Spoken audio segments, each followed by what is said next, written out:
On today's show, Evan Mobley star Donovan Mitchell got his, and the Cavs tie the series against Boston. We'll break it all down on today's Locked On Cavs.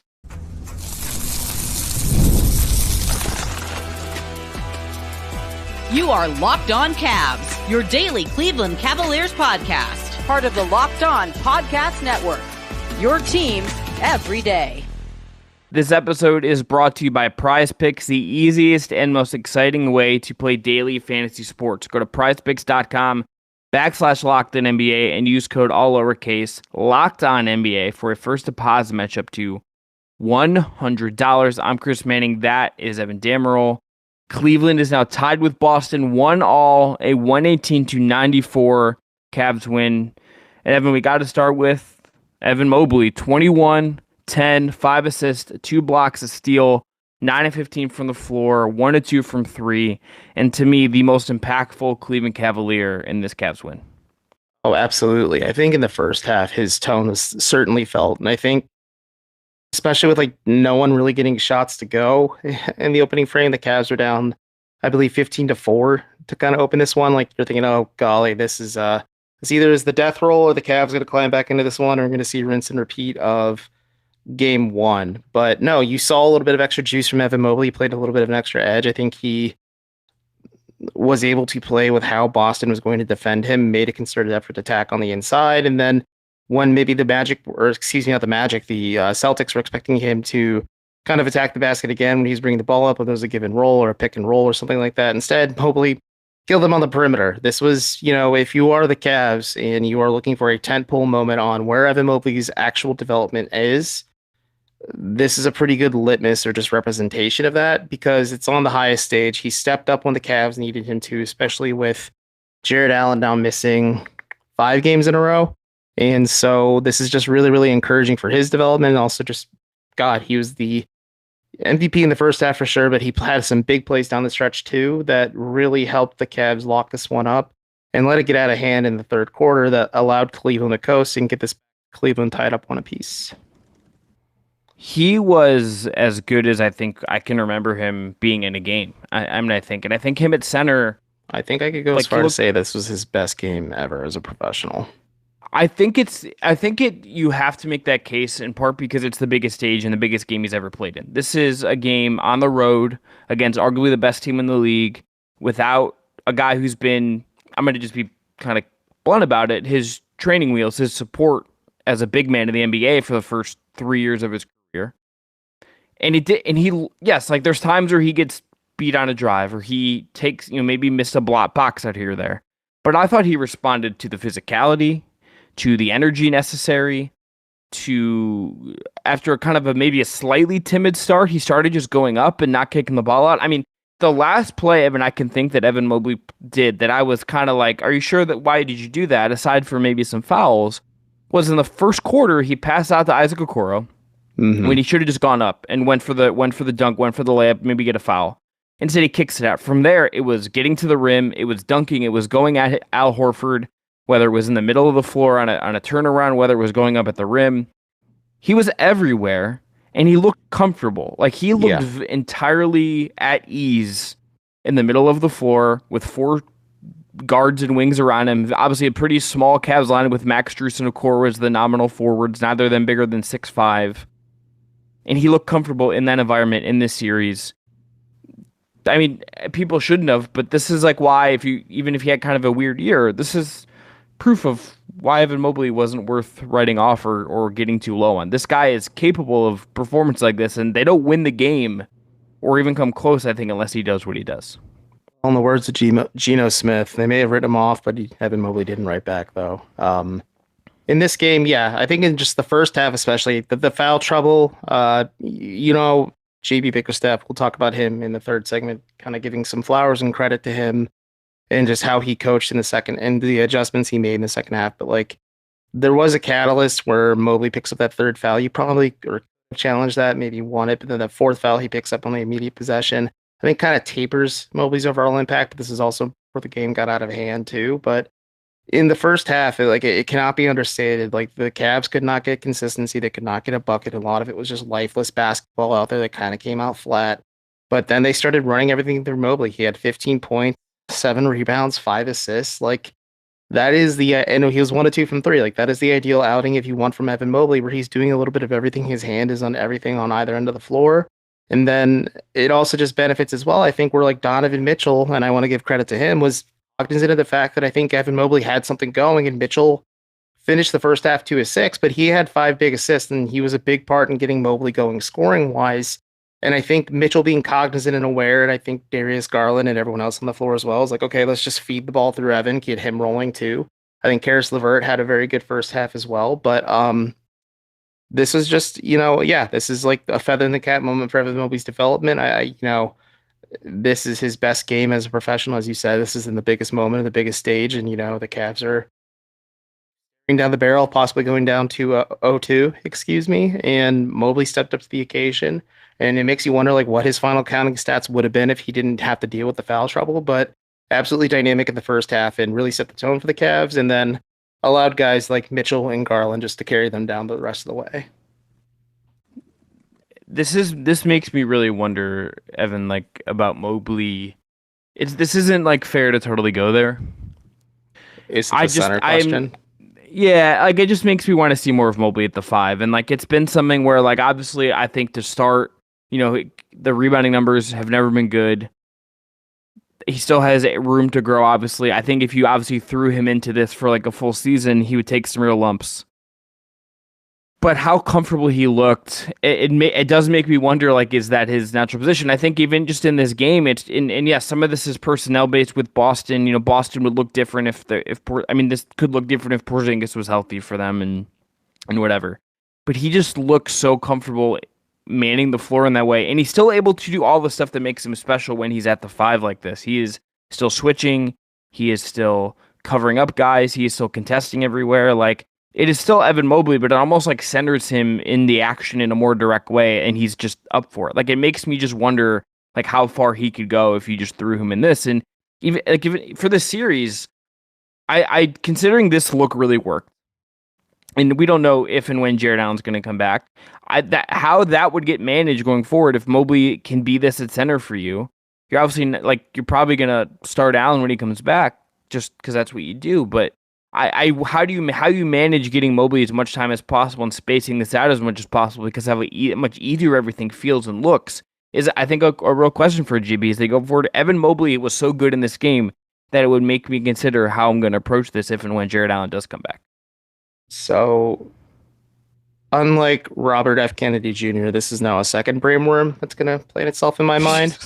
The first one being Metro Boomin's BBL Drizzy, which has been stuck in my head since I heard it. But I think it is a fair question just because the Cavs have gotten really productive results at times. I think game 1 wasn't good, but you look at those 3 wins the 3 games they had against Orlando where Mobley's at the 5. I think you saw some really effective offense and some bursts, and this game, I think, is the feather in the cap moment for it. But to your point, when Jarrett Allen comes back, and I think that's a big if right now because he's missed 5 in a row, and it's been reported across the spectrum now that he's in excruciating pain. So although Tristan Thompson played well in this game, especially when JB called on his number in the second half, it does make you wonder with just where Allen's at physically. If he does return in this series, do you entertain the notion of letting Allen be your bench 5 so you can monitor his minutes a little bit more?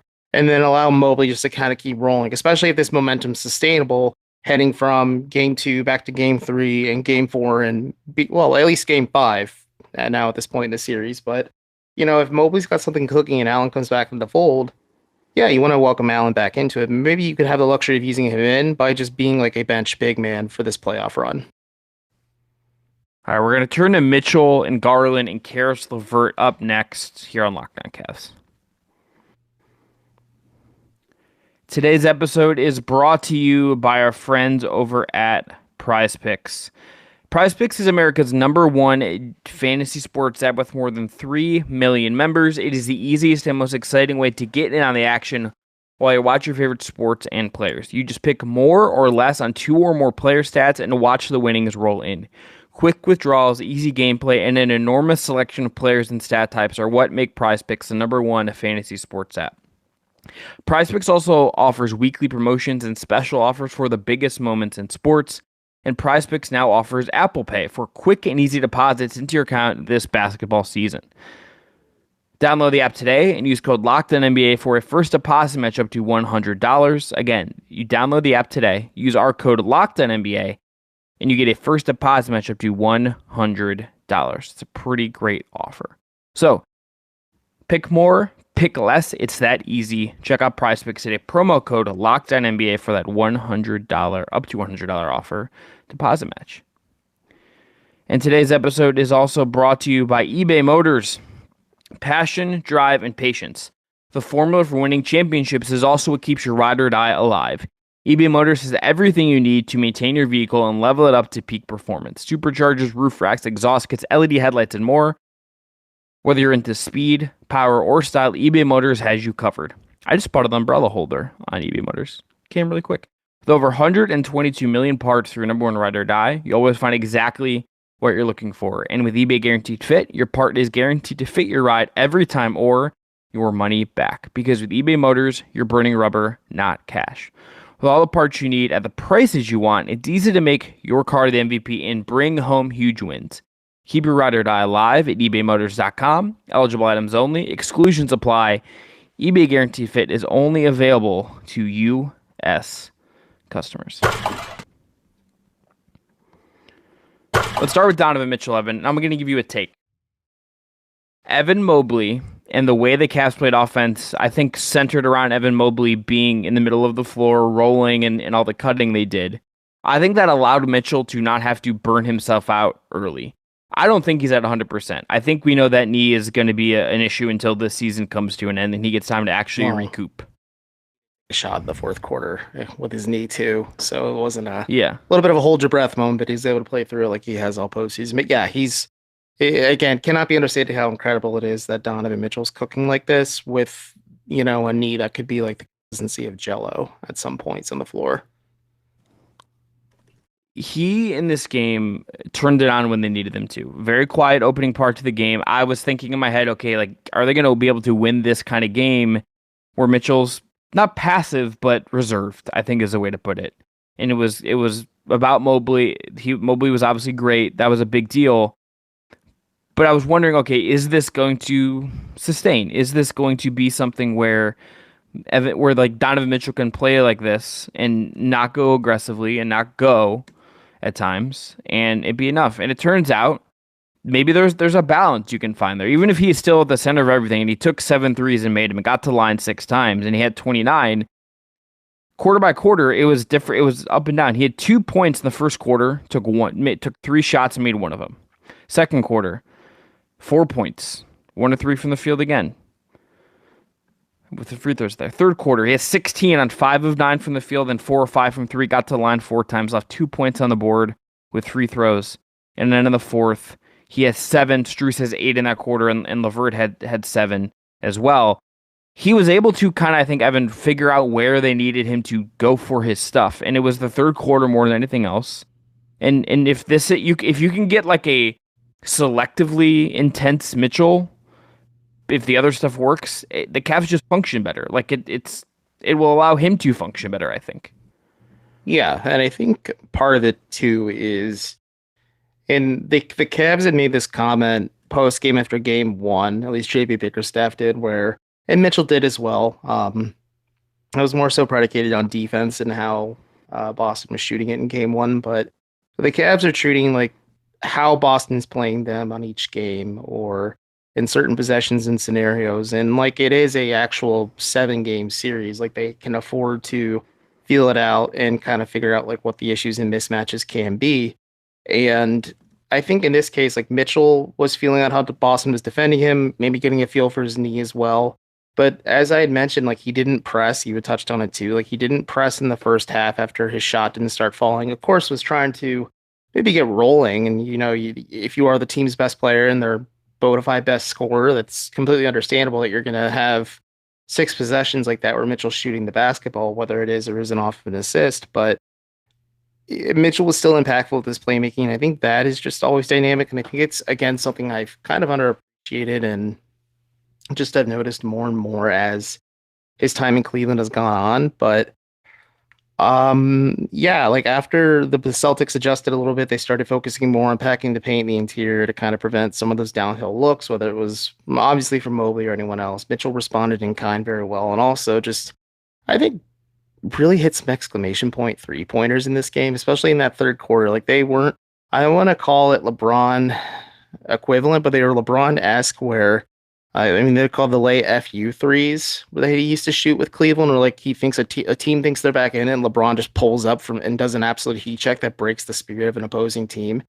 I would say all four of Mitchell's fours or threes in the third quarter were definitely that. And I think also just getting Derek White to bite on a foul like really just kind of showed you like how the Cavs were beating up on the Celtics in different ways. And just a very refreshing adjustment. And I also just think Mitchell's kind of cognizant of how the Celtics were defending him.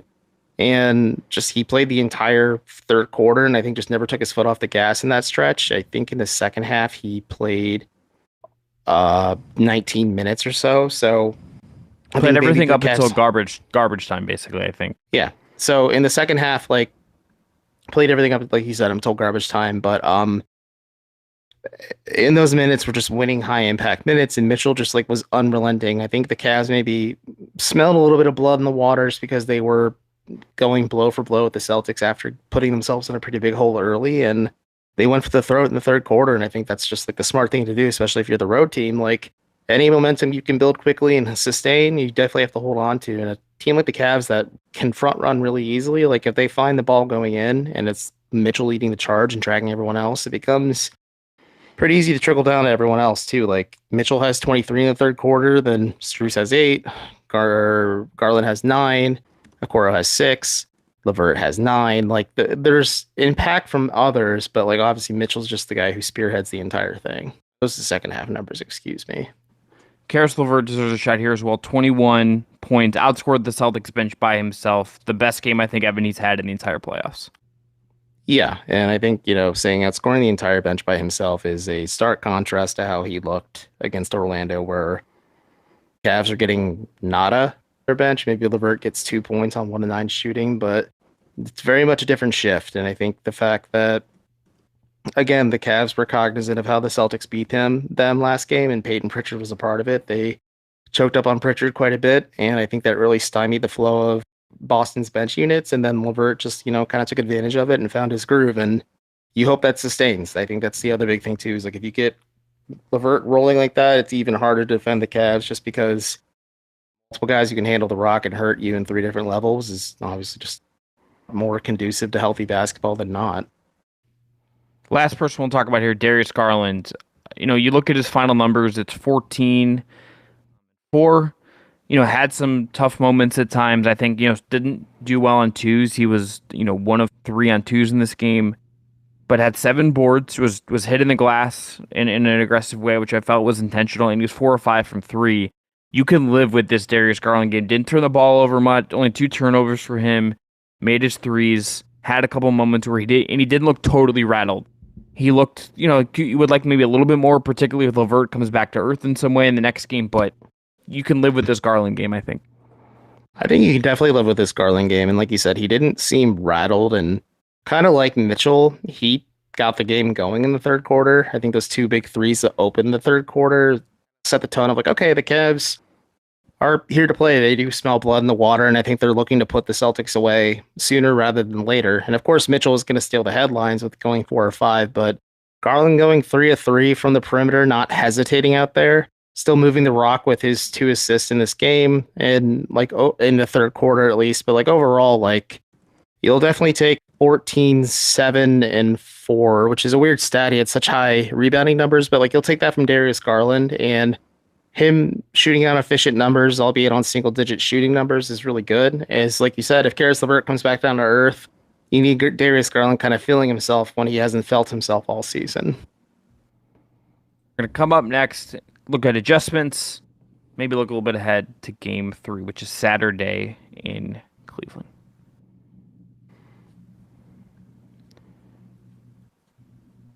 Today's episode is brought to you by our friends at Monopoly Go. All right, game off. We got to pause here to talk more about Monopoly Go. I know what you're saying. Flag on the play. You already talked about that, but there's so much good stuff in this game. In Monopoly Go, you can team up with friends for timed tournaments where you work together to build up each other's boards. The more you win together, the more awesome prizes you unlock, and there's so much to get.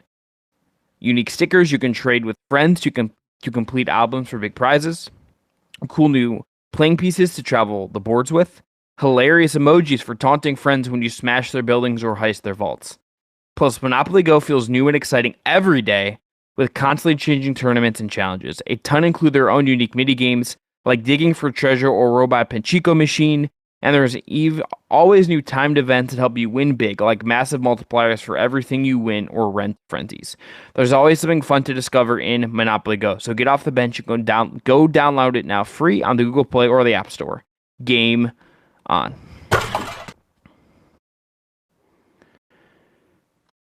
Evan, JB Bickerstaff, I think, made the best decision he's made this entire playoffs in this game.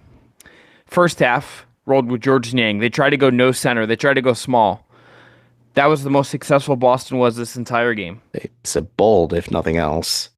Yeah, I think if George Niang doesn't play the rest of the playoffs aside from garbage time, it'd probably be merited, I think, at this point. He's just not giving you anything, and he's a liability on defense and on the glass. Playing Tristan Thompson in the second half in his 10 minutes, just giving a physical presence in there, who was boxing out, who was contesting, who was making the Celtics work in and around the paint. I thought it was like an anchoring kind of thing while Mobley was out.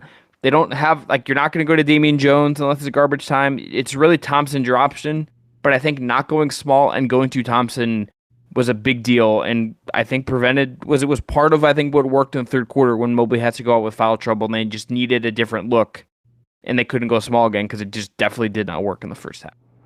Would you say Tristan Thompson was the third most impactful player in this game? No, because I think it's Mobley, Mitchell, LeVert, and then I think I think he's like fifth. But I think him being fifth in a playoff game is in still itself like crazy, insane. That's insane. Yeah. Friend of the program, Jordan Christmas sent me a smirking emoji saying, "Did Tristan get back on the juice?" I'm just like, no, I playing well, just can beat the Celtics. It's just something he can do, but. There's just a moment where you're thinking, like, he really turned back the clock. Like, knows 4 offensive boards. He drew that foul where the Celtics kind of just hacked down on him when he was trying to grab an offensive rebound. Has Richard Jefferson just, like, waxing nostalgic about his role in the championship? Yeah, corrected the color commentator to say, like, oh, he's the last person from 2018. Richard's like, he's the last player from 2016, man, out there. Like, yeah. And he's like, Richard, just go ahead. You somehow to be listening, like, yeah, let them know you won that title in 2016. But yeah, I think it is testament to like Tristan Thompson. It's been a weird anomaly for him this season. Again, maybe the PEDs did play a part with some of the turning the back the clock moments, but for just a guy, signed before the season for a starts, guy that PED suspension. But for a guy who looked absolutely cooked physically the day he left Cleveland to sign with Boston, funnily enough. And then bounces around the league, kind of shows a little bit of juice with the Lakers last year in the playoffs. But like you said, signs like right before the season starts and has played high impact basketball, even after returning from suspension, has just been a revelation for me, I think. I didn't have my bingo card this year. Tristan Thompson helps the Cavs win a playoff game. No. But what a thing. Like, smash that button. That's pretty wild. That was a big deal, and I think, Evan, if the rotation going forward, pending, we'll see what happens with Allen. But if he's part of the second unit, and it's LeVert, Marcus Morris, and LeVert, I think that's the 8. If you're gonna go to 9, I think I would go Merrill, but I don't think they're gonna go 9. I think it's the 5 starters: Garland, Mitchell, Strus, Okoro, and Mobley. And then LeVert, Morris, and Thompson. By the way, Isaac Okoro, pretty good. I like that guy. He's good at basketball. Yeah. I texted our Locked On Cavs group chat. Isaac expletive begins with an F, ends with an ING. Okoro. And Chris is like, yeah, he's a pretty good basketball player, very coolly and calmly. But Okoro, considering I was play like, he had in the end of the first half, I'm just like. Well, first off, Jaylen Brown dribbled left, but Isaac Okoro understood the assignment with his left hand, I should say, but he understood the assignment right away, stripped the ball, and like had the game for the Cavs. And I'm just like, okay, these Cavs aren't as afraid as they were last year. Like, Boston's just as hard to play in as it is New York City, and I think opening a round in New York or Boston rather, not kind of being phased by the size of the gravity of the moment. It's been really big. But yeah, Okoro's had a bit of a coming out party in the second round, and it's been fun to watch. Okoro's earning himself more money. I think he's just been solid every step of the way. He's taking threes. He's doing what he needs to. He's playing really physical, aggressive defense. He's running the floor well, and he's just firmly, I think, the right guy. If you're going to look for a fifth starter with Mobley at the 5, I think he's the right guy over a Morris, over a LeVert. I think he's filling his role exactly. So Evan, you're gonna do a preview show with, I'm forgetting the gentleman's names. What's his name?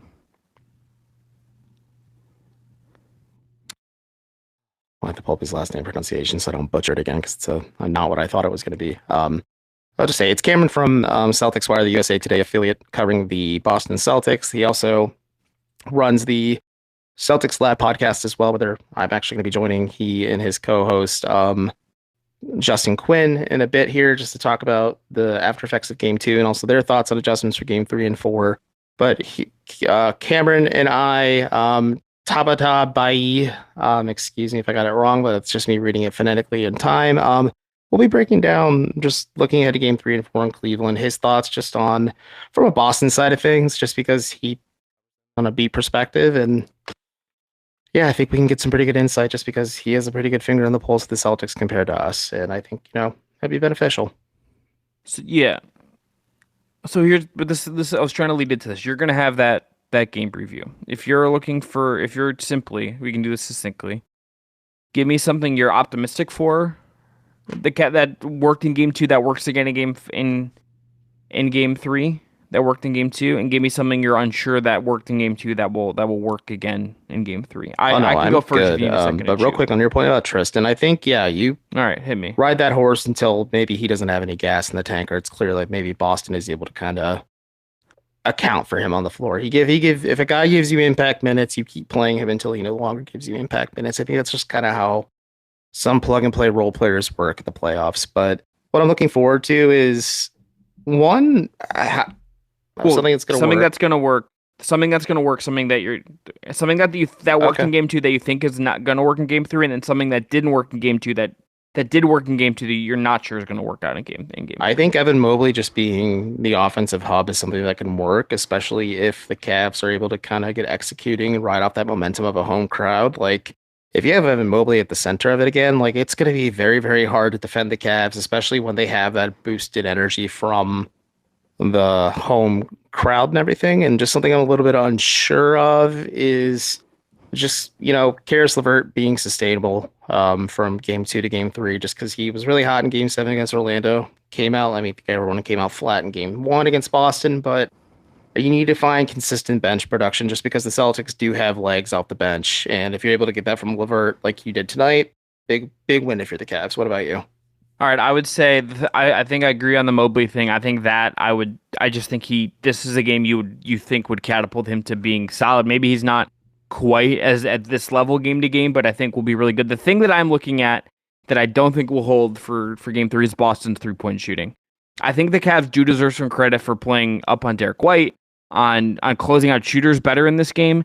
I can't imagine Boston's going to go 8 of 35 again. This was not exactly the carbon copy of the Miami win in Game 2 in the last round, but there's a similar energy to it where Boston had a bad shooting night, the Cavs had a better shooting night, and that opens the door.